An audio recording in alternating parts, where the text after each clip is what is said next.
We know London is a violent hellhole, full of crime, full of migrants, full of criminals. Criminals all the way up to the banking sector, let's be honest. But new stats have come out today and have been released by Restore Britain. And here's some of the stats. In London, Afghans are 12 times more likely to be a criminal and be arrested in London. 12 times.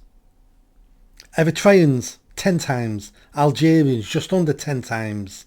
Somalia, Sudan, Albania, Iraq, Iran, Egypt are all almost 10 times more likely to commit crime than the average British citizen. Why do we allow them in the country? But it's worse than that.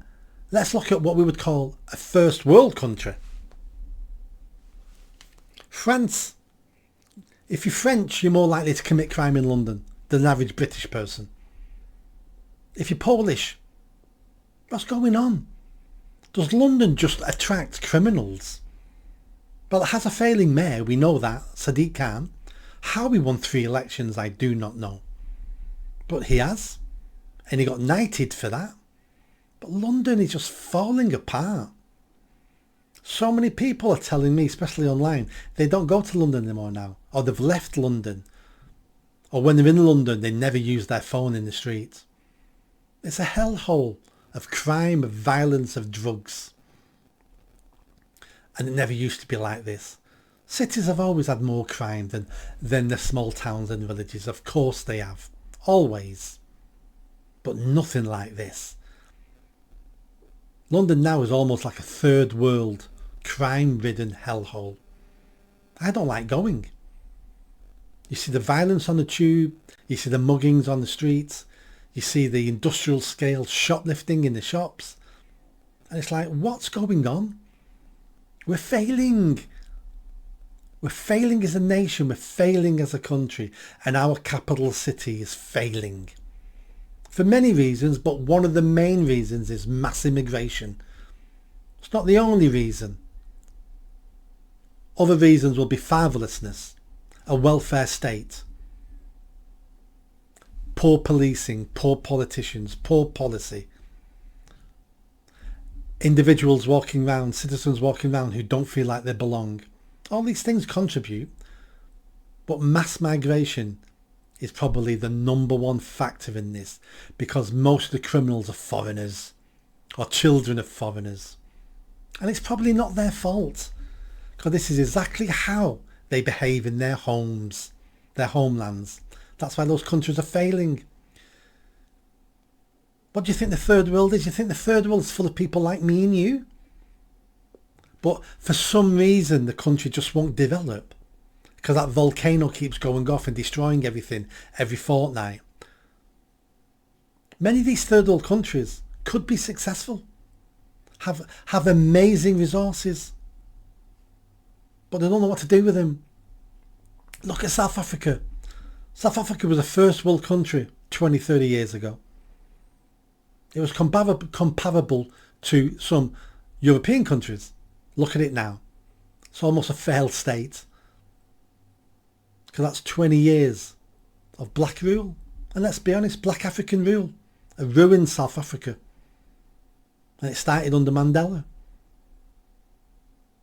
We thought South Africa was going to be amazing, multicultural, rainbow nation and carry on being successful. Did it? It peaked and then went down as soon as black rule took over. Just like every other black African country. Well, just like every other African country. Every third world country. And that's what we've imported into London. And we're shocked. We're shocked. Never should have been shocked. This was all predictable. And when people talk about equity and equality, this is what they mean. They don't mean let's raise the world to our standards. They mean we need to reduce first world standards to the third world standard, and then we're all equal. They don't tell you that bit when they're screaming for equality. They don't tell you they're going to pull you down to their level. We just presume they mean they're going to lift the world up to our level. They never mean that, because that's impossible. Only special people build first world countries. Only special people. And you look around the world and you can see those special people straight away. And you can see the failing people straight away. And you can see the ones in the middle who are struggling. Not quite special, not quite failing. London is now a failing capital city. Sadiq Khan needs to go at the next election. But will the people vote for him to go? I think he's already said he's not standing again. Because he probably wants to be an MP. Probably wants to be in government. Maybe he wants to be Prime Minister. Even I don't think he has a chance of hell of becoming Prime Minister. Absolutely not. He's Marmite. Too many people hate him. To become Prime Minister, you can't be Marmite. You have to be bland or popular. You can't be Marmite. Because the people who hate you will outvote the people who like you.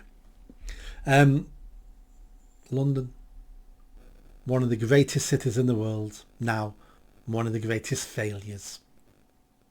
Mass immigration again. See you next time.